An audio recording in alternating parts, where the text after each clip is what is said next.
Bonjour, je m'appelle Pauline Claes et je viens de terminer mon doctorat en marketing à l'UC Louvain sur le campus de Mons. Le sujet de ma recherche porte sur les influenceurs, leur influence sur leurs followers, ainsi que les limites de cette influence.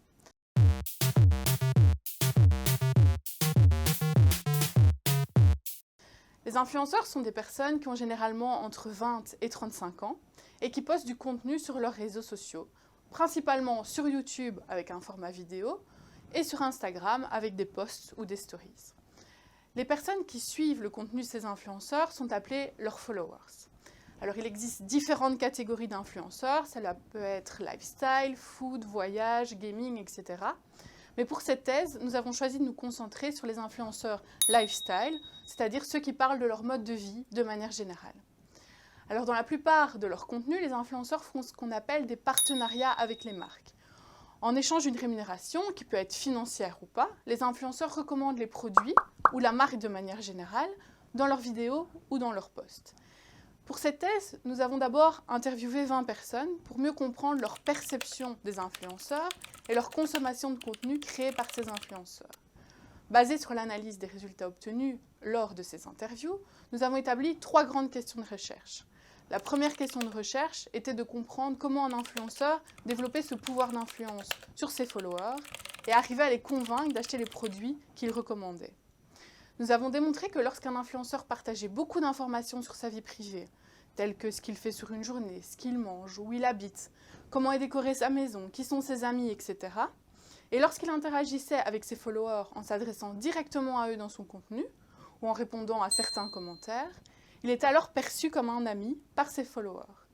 Et cette perception d'amitié permet donc à l'influenceur de convaincre plus facilement ses followers d'acheter un produit qu'il va recommander.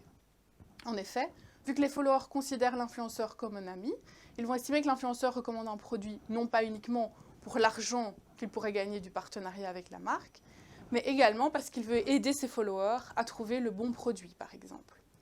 Avec la deuxième question de recherche, nous avons voulu voir quelles étaient les limites de ce pouvoir d'influence. En effet, les influenceurs recommandent beaucoup de produits à une fréquence élevée. Ils peuvent par exemple recommander un produit A le lundi, un produit B le mercredi et un produit C le samedi. Vu que la fréquence de recommandation elle est élevée, la probabilité d'achat elle est également élevée et donc le risque de ne pas être satisfait de tous ces produits recommandés et achetés est plus probable. Nous avons démontré que lorsqu'un follower achète plusieurs produits recommandés par un influenceur et qu'il n'est pas satisfait par ces produits, il va juger l'influenceur comme moins crédible. Il achètera donc moins de produits recommandés par cet influenceur à l'avenir. Par contre, il restera engagé envers l'influenceur, donc il continuera à suivre le contenu, à liker, à commenter, etc. Avec la troisième question de recherche, finalement, nous avons voulu analyser si le rôle de l'influenceur allait au-delà de son impact commercial.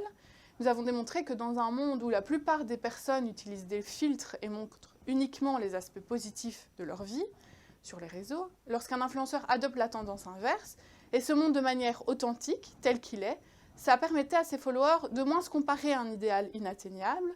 Les followers auraient alors une meilleure estime d'eux-mêmes, ce qui au final les amènerait à plus de bien-être et plus d'intention d'achat envers un produit recommandé par cet influenceur, qui est donc authentique.